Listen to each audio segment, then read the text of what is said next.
Olá, gente, começando o nosso primeiro videocast, podcast da Barcelona. Nosso convidado de hoje é o Dr. Ramon Leles. Depois eu vou fazer uma pequena introdução para falar quem é Ramon, o que ele faz, de onde é que ele veio. Ramon, eu queria que você se apresentasse, falasse um pouco da sua história, de onde é que surgiu o Ramon Leles, escritório de advocacia, todos os negócios que você tem. E hoje nosso tema a gente vai falar sobre o famoso leão. Olá, tudo bem? Obrigado aí a Barcelona Comunicação, né? Me sinto assim muito lisonjeado por ser o primeiro podcast, né? Um desafio, inclusive aí para fazer com que isso acontecesse, né, Daniel? Então assim, primeiro eu gostaria de parabenizar vocês, desejo muito sucesso aí e realmente espero que esse seja o primeiro de muitos e que vocês realmente sigam com todo o propósito aí que tem em mente, que faça realmente disso aqui um ambiente de trabalho para facilitar a vida de muitas pessoas. E hoje, logicamente, estamos aí num período aí de entrega das declarações de imposto de renda.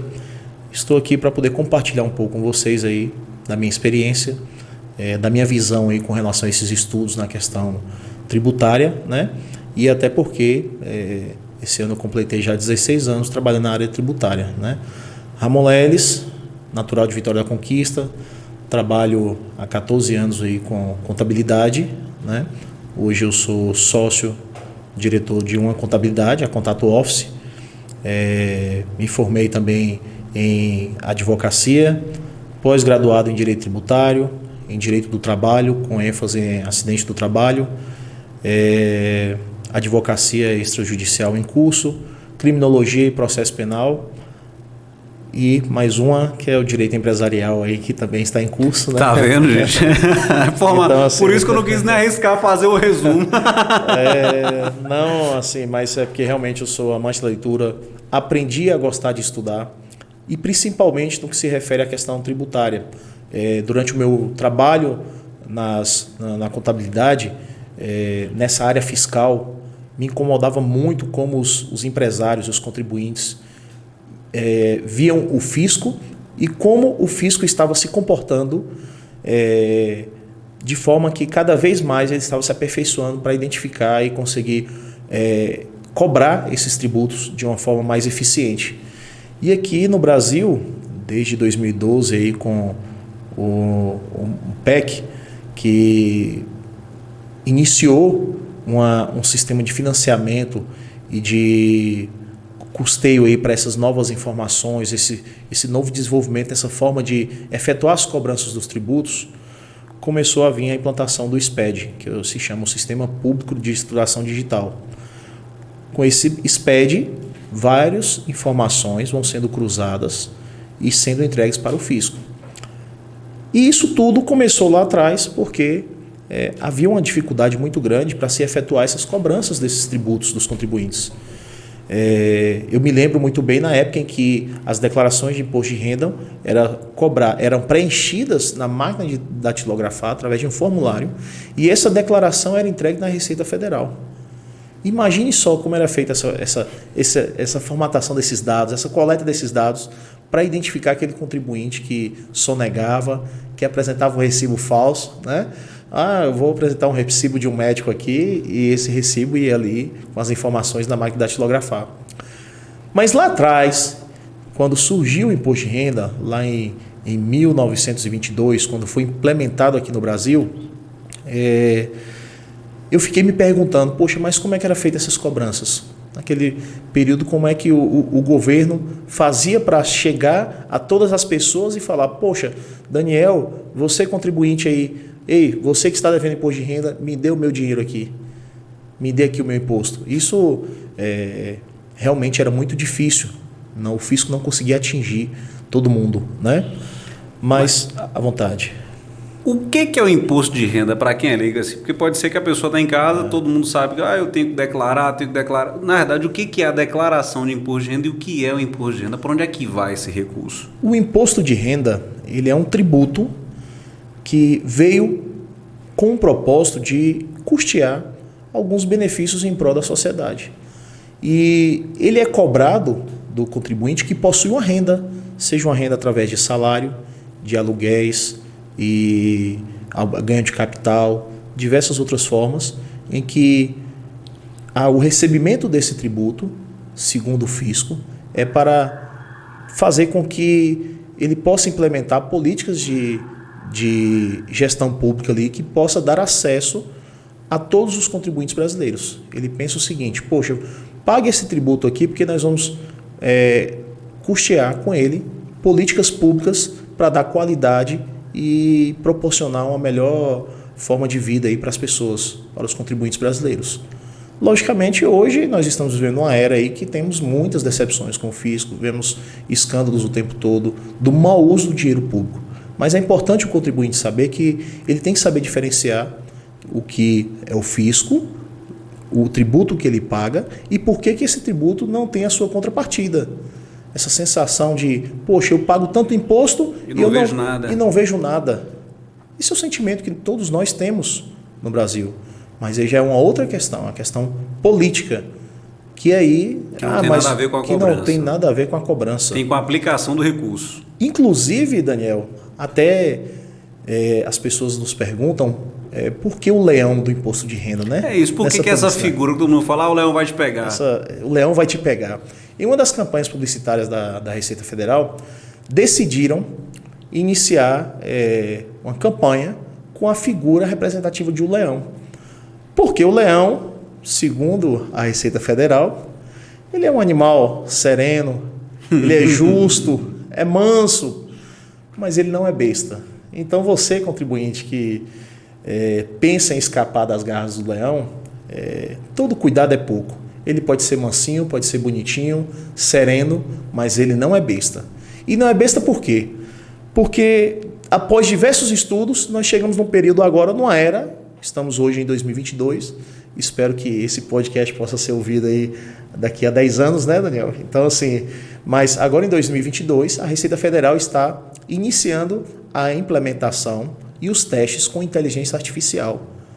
Então não tem como escapar. Não tem como escapar do leão. Hoje, em minha visão, a visão do Ramon, estudioso do SPED, estudo isso desde 2012, sobre esse cruzamento de informações, sobre os avanços, inclusive foi até uma tese de estudo no trabalho de conclusão de curso sobre certificação digital e esses cruzamentos de dados pelo fisco, e realmente está cada vez mais avançado. Como é que isso era feito antes, na verdade? Você contou ali que as pessoas levavam, quer dizer que eu preenchia isso na máquina de datilografar em casa, arrumava uns recibos. Os recibos entregava na Receita Federal, pronto. Aí ia tudo certo. Fazer aquele banco de dados, ia processar todas as informações e, logicamente, isso era muito demorado. Posteriormente, chegou o tempo em que isso era entregado através de um disquete. Lá na década de 90, aí você ia na contabilidade, porque não era todo mundo que tinha computadores, né? Sim, aí baixava aquele arquivo o programa da Receita Federal, do Imposto de Renda, pegava aquele disquete e levava na Receita Federal com uma declaração. Eu me lembro que quando meu pai iniciou a contabilidade dele também, nós tínhamos caixas e caixas de disquete, né? E aí, posteriormente, já veio a entrega da declaração através de pendrive e depois através da internet e depois através do software. Você ia lá e baixava o software e fazia a entrega. Você mesmo faz em casa. E agora nós temos através do mobile, né? Através do seu celular, do tablet, você pode fazer a entrega. E, inclusive, não é mais necessário fazer o download do programa da Receita Federal. Você já pode preencher a sua declaração online. E aí me veio a reflexão. Mas como é que a Receita Federal agora, poxa, já está fazendo online? E ainda tem muitos contribuintes que acham assim, eu não vou ser sorteado não vou cair na malha não, vou colocar um recibinho aqui, isso aqui. Quer dizer que o contribuinte pensa que tem uma máquina de sorteio lá que só joga para cima, se pegar, eu sou pequeno aqui, ninguém vai me achar aqui Ninguém me acha. Mas aí, meu amigo, é aí que você se engana. O leão, eu te digo que a figura do leão hoje já não é mais aquele leãozinho, como nós estávamos falando aqui nos bastidores, né? Não é mais aquele leãozinho que aparecia nos programas da Receita Federal, nas publicidades, que é até o leão banguelo, né? Poxa, aquelas pessoas ali ao lado do leão, eu não sei você aí, contribuinte, se já viu aquelas propagandas. Eu faço questão que acesse o site da Receita Federal, eu acho muito interessante as publicidades como eram feitas antigamente. E hoje o leão não é mais aquele leãozinho, não. Manso, em que a pessoa passava cheio de declarações ali ao lado, o leão sentado na sala, né? E aí o auditor ali catalogando as declarações de imposto de renda. E hoje não, hoje o Leão ele é cibernético. Deixa eu te perguntar uma coisa, para quem está em casa, para você entender, existe essa mudança do SPED que você falou? Sim. E veio o Pix.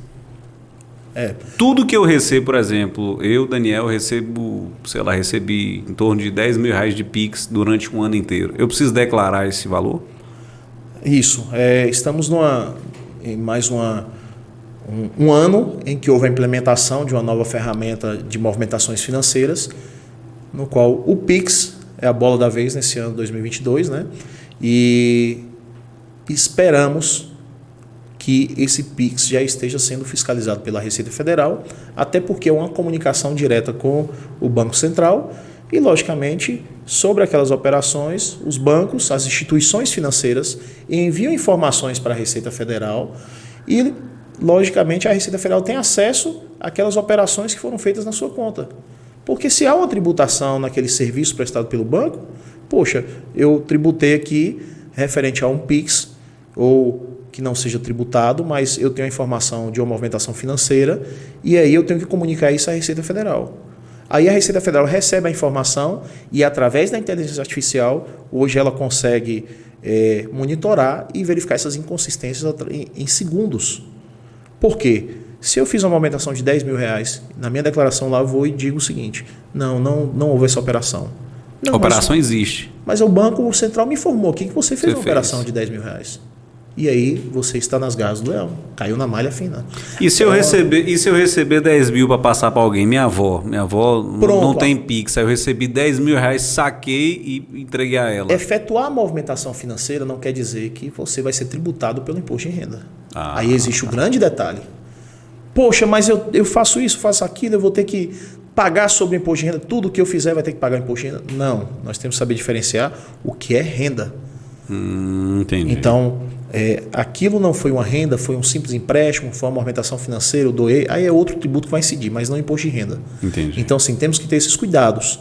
Não, tudo que você vai receber de Pix, qual é o valor, se é acima de R$5.000, se é acima de 10, se é acima de 20, que tipo de operação se tratou, aquela pessoa tinha aquelas movimentações constantemente na conta dela. Aí, assim, são vários fatores para se apurar e se chegar a essa malha fiscal, essa inconsistência. Um exemplo, muita gente, que vem acontecendo, muita gente recebendo Pix de empresa. Empresa, ela só pode passar um Pix para uma pessoa física através de duas formas.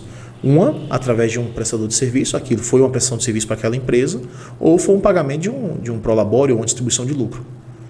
Mas aí uma pessoa jurídica paga para uma pessoa física, e qual é o vínculo que você tem com essa empresa? Para você receber esse dinheiro? Não. O meu vínculo lá eu recebi uma doação da empresa? Não, mas espera aí tem que ir, né? Que empresa é essa? Então, esse tipo de informação que nós devemos ter o cuidado, né? E um outro ponto que eu alerto aí todo mundo com relação à movimentação do Pix é porque está cada vez mais constante. Hoje mesmo eu estava vendo uma publicidade do governo federal informando lá que nós já estamos tendo em torno de 1,6 a 1,7 bilhões de operações de Pix mensalmente. Mensal no Brasil? Mensalmente no Brasil. Então, assim, somente no ano 2021 houve uma queda na receita dos bancos aí de em torno de 20 bilhões. Porque o Pix ele não é tributado, né, para alguns bancos, e antes essas movimentações financeiras eram tributadas, era o DOC, o TED, né, tinha tarifas bancárias. Né? Então, assim, está cada vez mais constante, faz cada vez mais parte da realidade do cidadão brasileiro. Inclusive, logo mais estará sendo implantado o troco Pix, né? O saque. Você vai poder trocar, né? Trocar a moeda ali no supermercado ou em instituições. Só uma curiosidade, essa movimentação do Pix chegou no Brasil foi através daquela força que o WhatsApp fez para ter um dinheiro em troca de carteira ali? Ou porque, na verdade, eles barraram aquilo do WhatsApp durante uns 6, 7 meses, Sim. até que se estruturasse e depois lançou o Pix. Já era Pix no WhatsApp com o Facebook ou não? Já era um Pix, já era uma forma de transferir dinheiro. Eu transferi o dinheiro para você através de uma instituição bancária cadastrada, mas imagine só, através de um aplicativo ali, nós fazemos uma movimentação financeira. Aí partiu-se da premissa dos bitcoins, das moedas digitais. Sim. Né? Então, assim, vem essas tendências que surgem, então o governo ele tem que se adequar. Imagine só se nós não tivéssemos Pix enquanto a sociedade toda aí está trabalhando com bitcoins, com moedas virtuais. E se eu compro bitcoins ou se eu vendo bitcoins, se bem que é bem caro, né? Sim. Eu preciso declarar no imposto de renda? Sim, desde 2021 já é obrigatória a declaração de moedas digitais, né? Então, assim, logicamente muita gente não declara, mas eles não têm como saber, como ter a informação de que essas moedas digitais estão armazenadas em um determinado local lá, né? E aí eu te pergunto, como é que você depositou o dinheiro naquele aplicativo, naquela instituição lá que está rastreado? Você depositou. Mas aí eu já penso por outra situação. Eu penso, quando você receber esse dinheiro, como é que você vai receber esse dinheiro na sua conta? Vai ser através de uma transferência bancária, que aí é o que vai acontecer, o que eu espero que aconteça, e se acontecer, se tiver esse problema, me procurem, né? Mas, porque realmente, imagine só, Daniel, teve pessoas aí que fizeram investimento em moedas virtuais e que tiveram um ganho altíssimo, e aí tem pessoas já milionárias, que não tinham nada, hoje são milionárias e vão comprar um patrimônio, vão comprar um bem ali com aquele dinheiro. Como é que ela vai justificar aquela movimentação financeira? A Receita Federal vai querer saber como foi que se deu a operação. Se eu entrei, por exemplo, no princípio do Bitcoin, eu entrei ali em 2008, 2010, recebi uma certa quantidade de moedas, não fiz nada com aquilo que eu não acreditava. Sim. Hoje eu sou milionário. Como é que eu explico isso para o imposto de renda? Para a Receita Federal? Vai ter que tributar, porque isso foi uma renda. Houve um ganho de capital. Muito. Quem entrou naquele... E aí você hoje é um milionário. Então, assim, imagine só agora, quando você vai para um cartório escriturar uma propriedade. Você aceita termos de responsabilidades lá, informando que a origem do dinheiro não é ilícita e aquela declaração que você assina no cartório, automaticamente esse cartório envia através de uma outra declaração que faz parte de uma estrutura, um braço do SPED, que eu citei no início, o Sistema Público de Situação Digital, e esse braço do SPED comunica com a Receita Federal. Olha só, Daniel está comprando um imóvel aqui de R$1 milhão. Aí você vai lá e declara o seu imposto de renda. Não vou declarar esse imóvel não, vou deixar isso aqui de fora, a Receita não vai saber. A Receita pode não saber, mas o cartório já informou para ela que você fez uma operação imobiliária. E o que acontece depois disso? O que acontece é que você, assim como diz que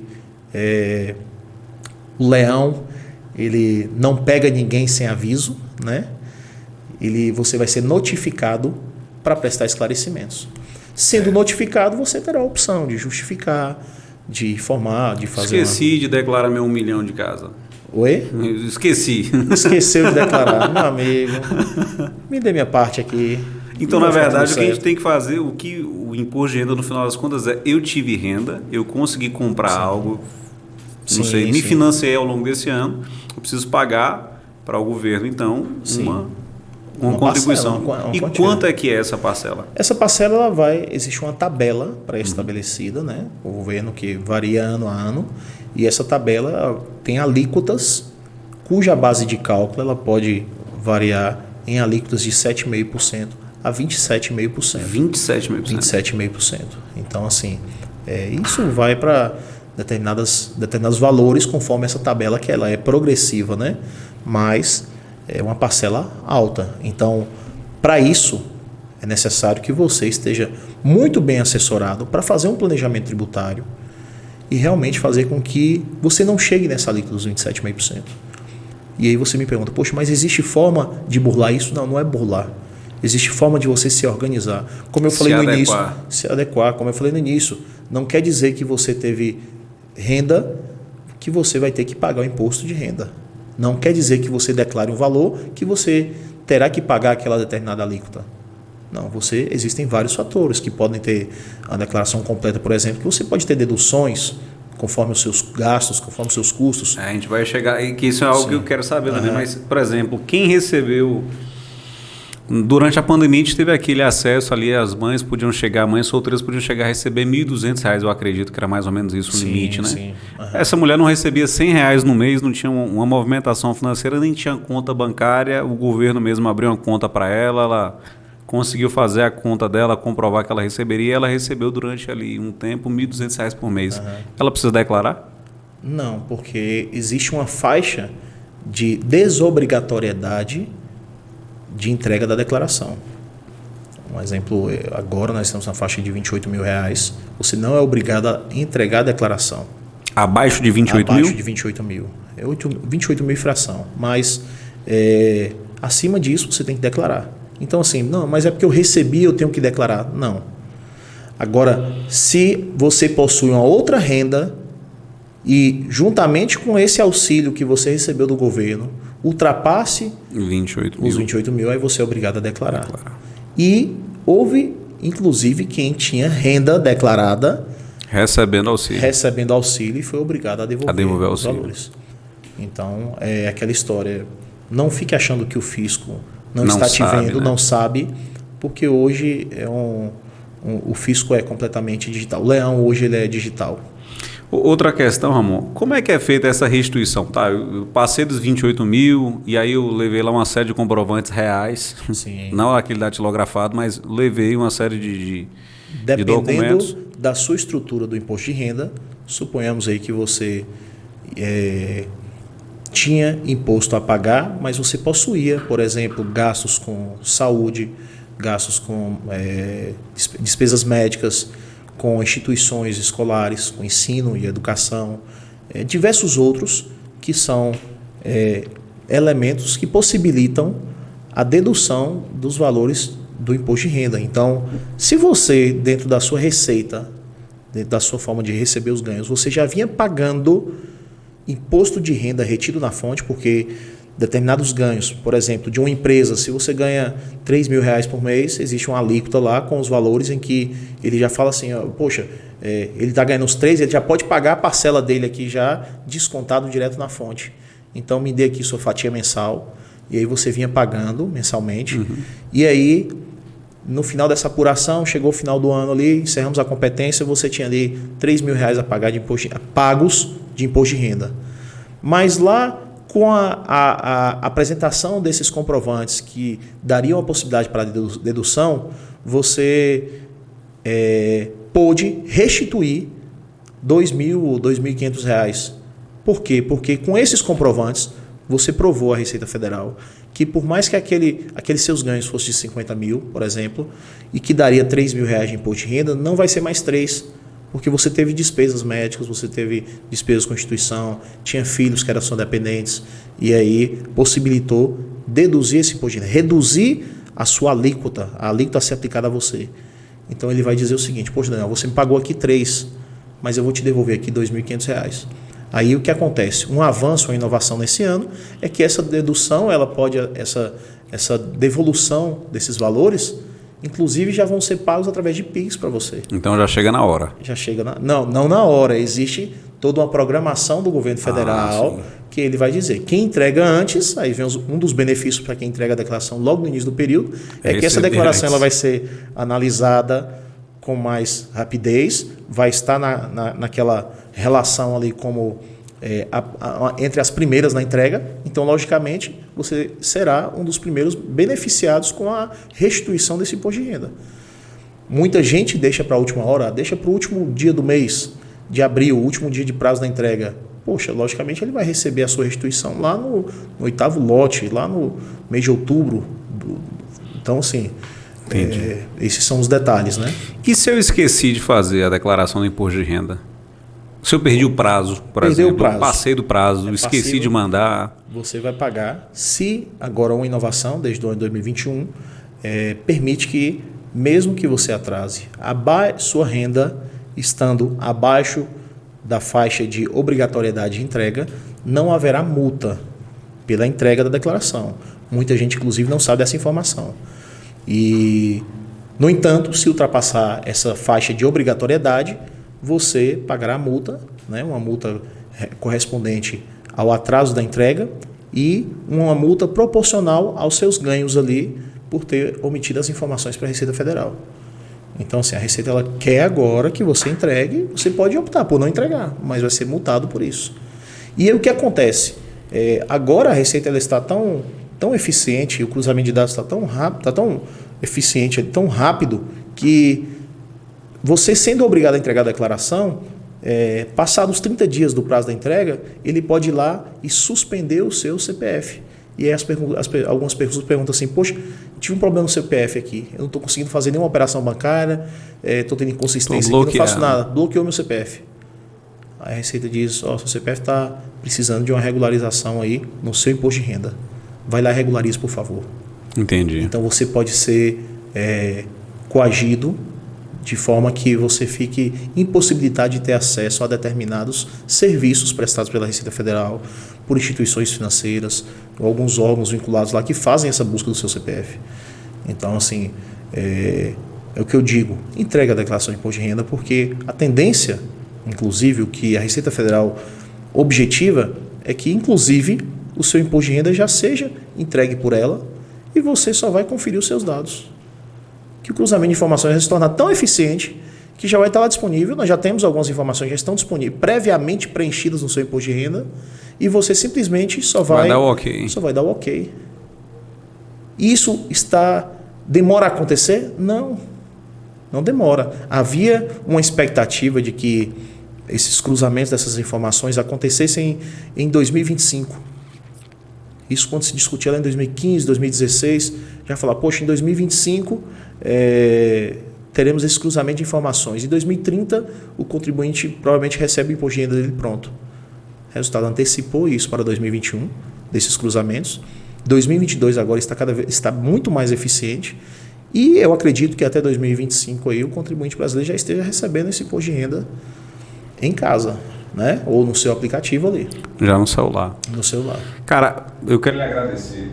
Eu quero já fazer umas considerações finais, mas eu quero avisar você que se faltou alguma coisa aqui, se você tem alguma outra curiosidade, alguma outra dúvida, assim que esse podcast sair, nós vamos abrir umas caixinhas de perguntas e aí eu vou passar diretamente para Ramon e Ramon vai responder junto com o podcast, vai mandar um videozinho falando sobre o que é tal, qualquer outra dúvida que se tenha. E é interessante a gente contar essa história, porque na verdade as pessoas só passam na parte do meio. Só passa a parte do meio. Terrorismo, né? Esse terrorismo, as pessoas não fazem ideia do que é, como deve ser feito, e todo mundo tem medo. Meu Deus do céu, será que eu vou precisar fazer alguma coisa? Então, esses esclarecimentos ajudam muito, e assim, para mim, me esclareceu demais.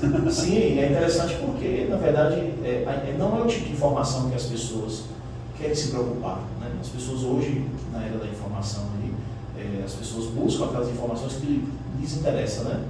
E se você não tem interesse em buscar essa informação, procure um profissional habilitado para te assessorar. Não tente mais arriscar em fazer aquele imposto de renda como antigamente, que você mesmo fazia. As informações mudaram demais, temos muitas informações novas, então assim, não arrisque, procure um profissional capacitado para te auxiliar. Uma última pergunta, é caro fazer uma declaração de imposto de renda hoje?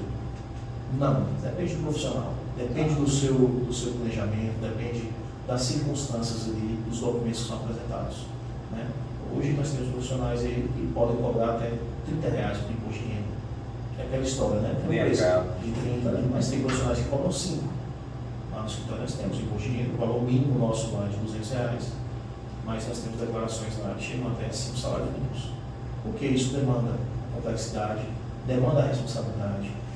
O tempo em que nós vamos ficar vinculados àquele imposto de renda, porque a declaração tem que ser recepcionada, tem que ser processada e finalizada. Então isso pode levar de 8 meses e nós vamos ter que ficar acompanhando e monitorando as informações. Em caso de qualquer tipo de inconsistência, nós temos que estar à disposição para poder ir lá corrigir em tempo hábil. O contribuinte, logicamente, ele dificilmente vai monitorar isso. Então ele joga a responsabilidade para a gente. Então, por isso que é interessante você saber que tipo de profissional você está contratando. É somente um despachante para poder preencher a sua declaração? Preencha você mesmo. Mas esse profissional ele tem que ter o conhecimento, ele tem que estar habilitado para executar aquele serviço. Faça essas perguntas e certamente você vai ver se ele está preparado ou não. E não arrisque. Né? Então, assim, é algo muito sério porque aquela história, barato pode ser caro. Ramon, obrigado por ter vindo, obrigado por ter inaugurado, na verdade, o nosso podcast, o primeiro convidado. E eu quero deixar aqui, já aberto aqui, esse convite, porque nós temos outros temas que também são muito interessantes, inclusive crimes financeiros, que é uma das áreas da sua especialidade, e também crimes em ISS, na verdade, de empréstimos, tal. Tem uma série de outros pontos que a gente pode trocar essas ideias aqui. As movimentações financeiras do agronegócio, né? Verdade. Algo que nos preocupa muito, porque muitos produtores rurais estão vinculados o seu agronegócio à sua pessoa física. Todas aquelas informações do seu agronegócio, ela é vinculada à sua declaração de imposto de renda da pessoa física, através de um livro caixa. Então, assim, tome muito cuidado também. É um setor que é extremamente delicado e que, por ter sido um setor que não foi afetado na pandemia, representa um terço do PIB do nosso país. Não fique achando que você está na sua fazenda, na sua propriedade rural, você não está sendo monitorado. É o setor que interessa e que está na mira do fisco. Então, assim, muito cuidado. Vamos também, espero que tenha oportunidade para falar sobre esse setor também do agronegócio, mas eu só deixo, assim, as minhas orientações de que fique mais atento, não fique achando que as coisas funcionam da forma do formuláriozinho para entregar na Receita Federal, ou do disquete. Hoje é tudo muito cruzado, tudo muito informatizado, tudo mais fácil. Então é mais fácil para o fisco também. O fisco, ele busca isso, os avanços, acompanhar esses avanços. E, no demais, eu só tenho a agradecer a vocês e a toda a equipe da Barcelona Comunicação. Vocês realmente estão de parabéns. Eu espero que a nossa cidade valorize isso, porque é o futuro. Eu percebo que vocês já estão acompanhando esse futuro também, proporcionando esse espaço aqui para a gente aqui que tem o interesse de informar a sociedade, de compartilhar as nossas experiências. Eu espero que realmente aqui nessa mesa desse podcast vocês transformem a vida de muitas pessoas, principalmente daqueles ouvintes, e que eu tenho certeza que vocês vão ganhar muitos fãs, porque vocês têm um propósito de verdade, um trabalho assim magnífico, maravilhoso, perfeito, e parabéns por tudo que vocês têm feito. Obrigado. Gente, quero agradecer a Ramon e você que está acompanhando. Esse é o primeiro de muitos, então você vai estar presente aqui no nosso Instagram, no IGTV, no YouTube da Barcelona também. Nós vamos lançar também mais convites para outros profissionais também. Então, não deixe de acompanhar e acompanha também o @, lá, Contato Office, se você precisa fazer a sua declaração também de imposto de renda. Cuidado. E quem quiser me seguir aí é o @dr.Ramon Leles no Instagram, no Facebook. E obrigado a todos aí que chegaram até o fim conosco, né, Daniel? Então, assim, uma boa sorte para vocês. Até mais. Valeu, galera.